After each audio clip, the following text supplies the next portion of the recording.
In 1 Timothy chapter 3, Paul is going to get into a discussion about elders in the local church. Particularly, he's talking about the qualifications for elders in the church. Now, there is a parallel list in Titus chapter 1, and eventually, Lord willing, we're going to get into a study of Titus, and we'll go over that list in more detail when we go through that study. But for here, we're primarily going to be looking at the list that's here in 1 Timothy chapter 3 as far as the qualifications for elders. So let's notice how Paul begins this section. 1 Timothy chapter 3, beginning in verse 1, he says, "It is a trustworthy statement. If any man aspires to the office of overseer, it is a fine work he desires to do. An overseer, then, must be above reproach, the husband of one wife, temperate, prudent, respectable, hospitable, able to teach, not addicted to wine or pugnacious, but gentle, peaceable, free from the love of money." And he will continue, but we'll stop there for now. So Paul gets into the qualifications of elders here in 1 Timothy chapter 3. And as we see here that he begins by describing the elders, the eldership, as being something that is special and something that is definite. He describes it as an office and a work. One aspires to the office of an overseer, and it is a fine work that he desires to do. What this tells us is that the elders in the church are not just older Christians, but this is an official role in the local church. And it has certain responsibilities that go with it. And so if one is going to be an elder, he doesn't just happen to be an elder. That he has to be put in this position. He has to be appointed as an elder, which Paul will talk to Timothy about later in this letter. But he describes a man who aspires to the office of an overseer and this work that he desires to do. The word aspire is describing the idea of stretching oneself out toward something. So when Paul is describing this here, he's describing this process of growth and development that has to naturally take place before one can serve as an elder.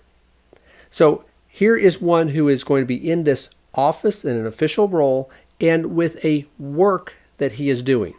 And so one aspires to the office of an overseer or a bishop or an elder. Those words are all describing the same work or the same role. He says it is a fine work that he desires to do.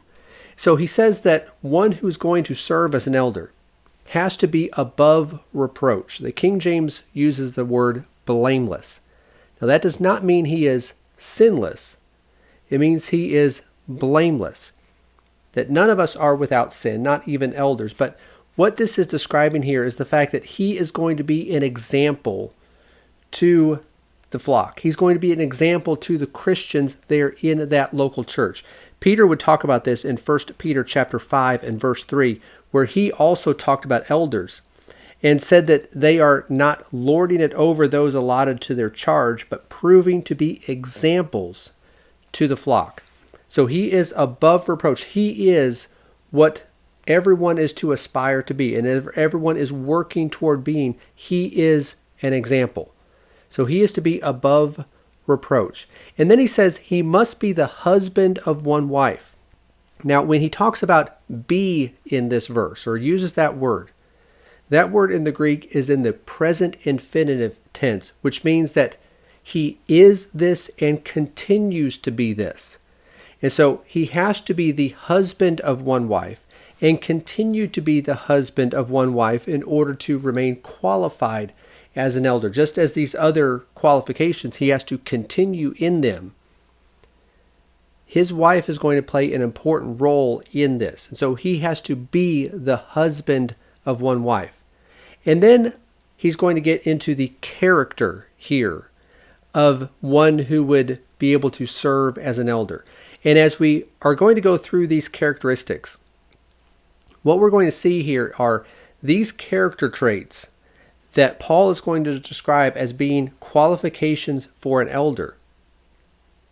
These are character traits that all Christians are to be working to develop in their own life. So as we think about these characteristics, this is not just, well, for the elders, but then everyone else really doesn't have to pay attention to these. No, these are for all of us. But for the elder, he has to have these qualifications in place. He is above reproach. He is an example for the rest of the Christians there. So he is to model this for others. He is to demonstrate these traits. So what are these character traits that Paul is going to describe here? Well, first, he mentions the fact that he is to be temperate. The Greek word for this means to abstain from wine, which we're going to talk about alcohol and his use of alcohol, or really the non-use of alcohol, here in a minute. But this is what this word comes from, the word temperate. It means that he abstains from this. Why? Well, because alcohol will cloud one's thinking. An elder in the local church has to be able to think clearly, that he is to not allow anything to hinder his ability to focus on the work that he is doing, because he is one who is overseeing the Lord's church. He is watching for their spiritual well-being. So he can't allow himself to be distracted or lose focus by anything. So he is to be temperate. Then Paul says that he is to be prudent. This word is translated in Titus 1 and verse 8 as sensible, or in this verse, the King James uses the word sober. And again, in our thinking, or in our terminology as we use language today, sober carries with it the idea of abstaining from alcohol, which is not what this word is about. But again, it's this idea of not allowing anything to hinder our ability or hinder the elder's ability to carry out his work. So he is to be sensible. He is to be prudent. He is to be sober-minded. This is the idea of curbing one's desires and impulses, that he is exercising self-control or being willing to deny self, because this position that he is in as an elder in the Lord's church, it's one of self-denial. He has to be willing to put others ahead of himself. He is not, as we read already over in 1 Peter chapter 5 and verse 3, where it talks about elders being an example. Peter said that they are not lording it over those allotted to their charge, that they are not just bossing people around and doing whatever they want to do. They are put in this place by God to lead the church, to oversee the church, to shepherd the church. They have to be willing to deny self, to curb their own desires and impulses for the good of the congregation. Then the next one on the list is that Paul says the elder is to be respectable. Now, this is the same word that's used in chapter 2 when describing the modest apparel that the women were to wear. So the women were to dress modestly. Well, the elder in the church, he is to be respectable. This word is about being well ordered, that he is of good behavior. He sets an example for others, that he lives a well ordered life. And by this, he earns the respect of others. They know that they can look up to him. They know that he is trustworthy, that he is reliable. They learn to respect him. So then he goes on and says that elders are to be hospitable.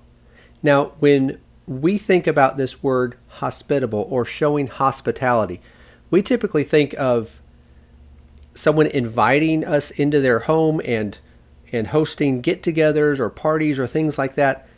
And while that is a good thing, that's not exactly the idea that is what this word is about. Hospitality in the scriptures is describing the act of helping those who are in need. The Hebrew writer talked about this in Hebrews chapter 13 and verse 2, where he said, "Do not neglect to show hospitality to strangers, for by this some have entertained angels without knowing it," referring to what Abraham did back in the book of Genesis when the angels came to him, and Lot when he brought in the angels who were there in the form of men into his home and showing kindness to them. Well, they were strangers. They were in need. And so they were providing for them. So while it might be good and everyone will enjoy one who will host get-togethers in their home, this is more than that. This is about being willing to make sacrifices to help those who are in need. An elder, if he's going to be qualified, needs to be hospitable. Then the next qualification really has more to do with his ability than his character, though developing this ability is a reflection of his character. But the next qualification that Paul mentions here is that he is to be able to teach. And when it talks about being able to teach, there are different ways that one can teach. One may preach from the pulpit, and that is one form of teaching. But one may never do that and still be qualified to serve as an elder, because there are other ways of teaching. One can teach Bible classes. One can have personal studies with someone, one-on-one Bible studies or small group studies or things like that. He has to be able to teach the Word of God. Even if he never stands behind the pulpit and preaches from there, he has to be able to teach. And when we think about this teaching that he is to do, and Titus talks about this, or Titus chapter 1, where Paul is explaining there the qualifications of elders, he explains what the elders are to do. How they are to, as Titus 1:9 says, they hold fast the faithful word which is in accordance with the teaching, so that he will be able to both exhort in sound doctrine and refute those who contradict. So he is teaching the truth and refuting error. This is something that takes diligence and takes effort, where it's more than just he has a basic knowledge of the Scriptures. There are a lot of Christians who have a basic knowledge of the Scriptures, but couldn't refute those who are contradicting what the truth is, because they're not prepared to answer the arguments or counter what they're saying or defend the truth. An elder, though, in order to be qualified, he needs to be able to teach in this way, where he's not just teaching the truth, but he is able to refute the error. Now, he may, if some message comes in, some error comes in that is taught that he's never heard before, which sometimes that may happen because there are all sorts of different ideas floating around out there. If he's never heard it before, he may not have an immediate answer, but he has to know the Scriptures well enough that he can go to the Scriptures, determine what the truth is, and then be able to refute those who contradict what the Scriptures teach. So for one to be qualified to be an elder, he has to be able to teach. He has to be able to explain the Scriptures, explain it so that others are able to understand it, and refute teaching that is contrary to the Word of God.